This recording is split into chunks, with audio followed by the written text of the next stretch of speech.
Hi, my name is George Martens. I'm making a featurette called The Upper Reachings of Aeons. I don't think I ever mentioned her in my life. Yeah. Oh wait, no, Sandy Holbrook and Heather and she like left a little harder. Vicky Edwards. Oh, my favorite song. Yeah, man.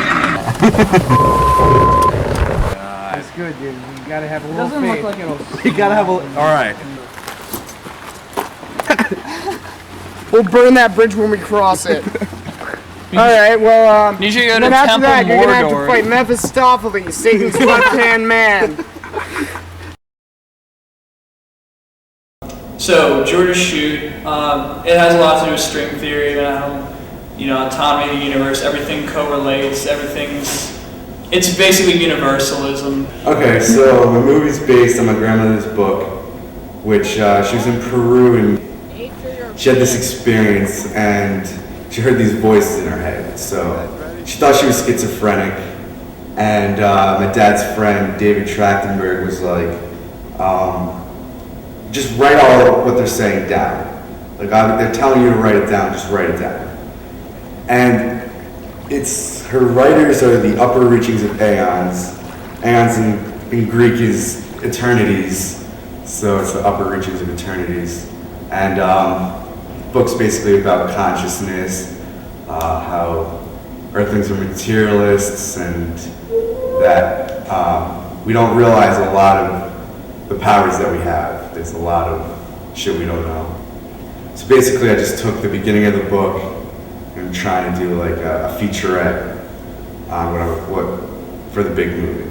I understand George's movie, and personally I agree with a lot of it, but in some parts of it I differ, but that's the great thing about what I feel like his grandma is trying to say, that I was interested in it from the whole stream of consciousness style it's written, and I was really interested in doing a movie like that where it's not so much what's being presented, but it's just illustrating what's being said. And it does it in such a way that you yourself kind of have to put it together and like take what you want out of it. Because it says that like love and life is the one thing that unites us all, because that is like our perception of truth. So I thought that was a very interesting point for like a movie to make, because really like, we don't talk about that. We just assume that what people say or what we read is always true. Trucked all my friends up to Connecticut, went to a party spot called Hyena Jerky by a lake. We hauled it Airflex down this like side of a mountain, down across this river. We had to like climb over these like 2 fallen trees with that Airflex and all our equipment.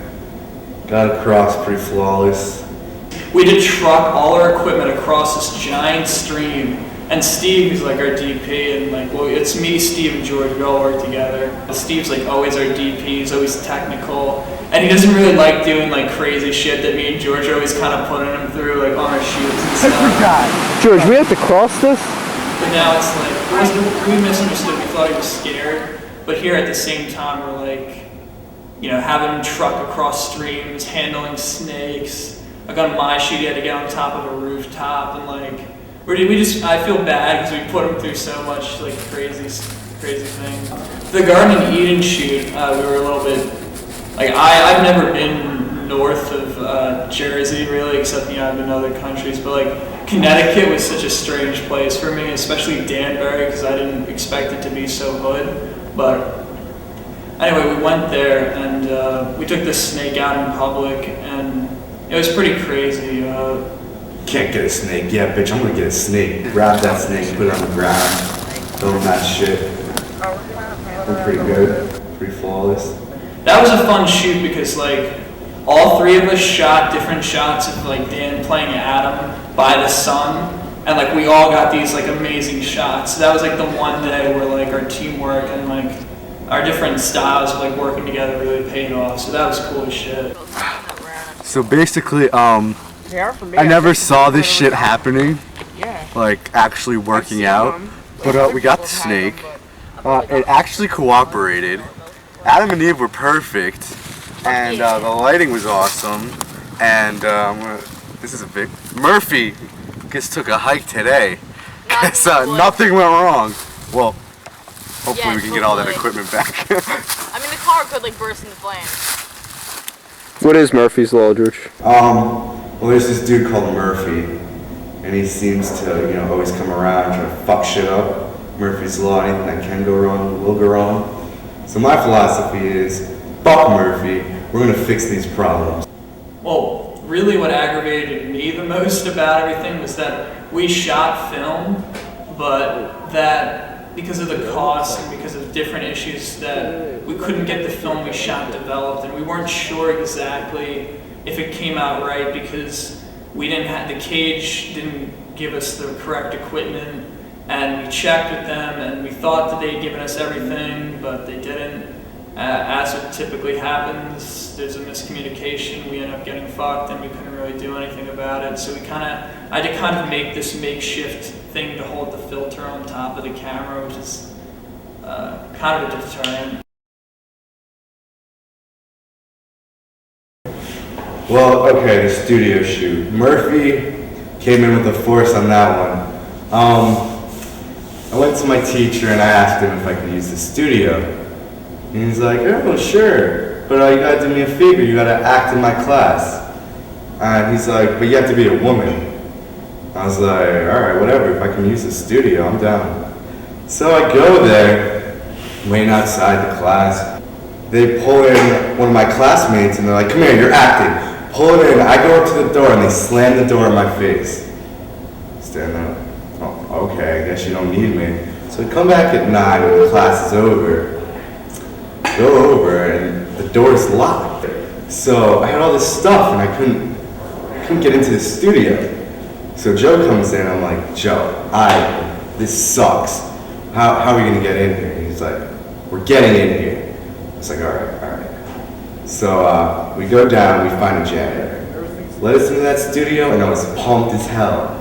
We started draping shit up, getting the fan, money blowing everywhere. Then we had the studio shoot and I was on top of the ladder and I was just hanging things up. I was making sure that everything was, the mise-en-scène was perfect and that everything was, had the look and the feel for what George was going for. But it was crazy because George had the dolly and was really excited about just finally using it after last semester when they say, don't even think about the dolly, don't even touch it. The department was so against us doing it, and now we're elite enough to use it, so we're awesome. So we got this dolly shot. It was really nice for a shoot. One thing I learned on that shoot though is, I went in there and I had this vision, and it didn't come out exactly the way I saw it in my head, but you really got to be prepared when you go into shoots. 'Cause if you're not prepared, it's going to be a long-ass shoot, and it's going to be very frustrating. Like he was saying before, the main thing with shoots for anyone who wants to be a filmmaker is just be prepared, scout out locations, don't just show up to a shoot, because I hate it. I've helped countless people this semester, and that's not bragging, that's just, I've learned a lot I've learned a lot more in this year of film school than I think I can safely say for my whole entire life, just about people in general. And how people work, and if you're not going to take it seriously, just don't do it, because you have to be professional. You have to know when you walk into a place that I want this shot to be here, and you have to work with your DP and everyone, your actors, and it's better if you just tell your DP to set up a shot in a different way, work with your actors, do it with acting, and then come back and then explain how it should be shot and what type of feel you're doing. If you're gonna be a filmmaker, you're gonna have to conquer Murphy.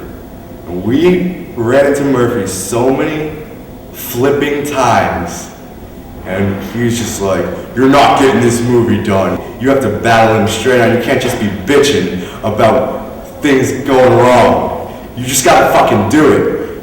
And that's how you make movies. You just gotta fucking do it. If you don't do it, it's never gonna get done. Mad people are gonna be like, no, you can't do that. That's not possible. You can't do that. It's just unrealistic. How are you gonna do that in this short amount of time?